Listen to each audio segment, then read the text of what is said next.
Maya sige real sem tang share to bi bai si hospital de so halak ba mu sat twai ba kwa ani sa pi ki sangi lagi da bi matang to de ba kwa ai na yam na saung ni ngi si kwa maya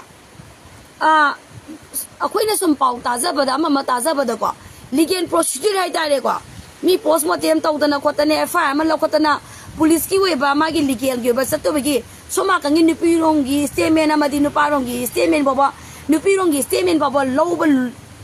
long na ding hai ta le kwa long na ding ai ama ma long na ding ai ma rau si da nu pa do na victim sa ra ga video tha ga la ma do ma du lai ba gam da thi ba ni ko ma du to ga no manam di pananga ani sa pi gi mo gi YouTube ka ngu na su ma du tha ga ba gi mo gi ra su lai de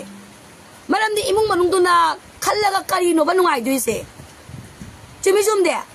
ako ju pau khang ning ye ba loi na ma khang ning nga ta ne ba du achu mam di le rang ga ne ba mi di shi ri ba ne ba thawai du shi ri ba ne ba mi me ta society ba ma si ba ba su bu ta ra ne lo ba ya ba ba adu bo nu pa ma du na kana no ni khang de nu pa do to ma sa ba do na bi do ma na po sa di kap tha ka sa su sa ko le to lai de ba ya ba ma do akwai na bi do da ta za ba de ni pi imung du na ma do lu na to bi di na na pa hom ta ye to bo to bu kaung ta la ga di ha nu pa ma do na ma mi jam tra bra na na koi ram ba nu pi sun ki paisa lo thom da bra na tra ga isen du ga ma ga loi na ga lai ba tu da kai kai to ki ya ba ki mi ki kaung ta me ama ma to di ma kai khung ngam tu no ba ma tu to ga no ba si ne ba social media da di akwai ji yaw da yaw ya ba to bu tu bu social media da na mo na chung tho ngang ba di ma khoi oi ram ni ba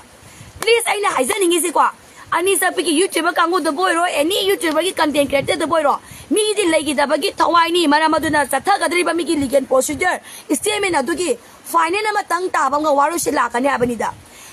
nang ye ga legal procedure sa tha ni nge ma tam si da ai statement loi ding ai da social media tha ga la pa ba se ba si ari ne puthar ka ni ba nu pa do ko ni pi rong gi statement na ma su lai ram ga ne abanda adu bo hang na ba ma da ni pi rong gi statement na ma ba lo ding ye ba long na ding ai ma tam si da nu pa rong gi phajane statement do long na ding ai tong na ding ai ma tam statement na ma gi kai no ha bi gi board sa ki wari ani je ta ding ai ma tam da social media da tha ga la ga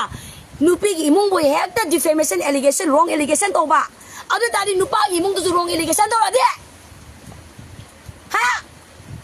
social media da nu pa gi mung na nu pi me hun ma nu pi mung na nu pa me hun ma tong sa no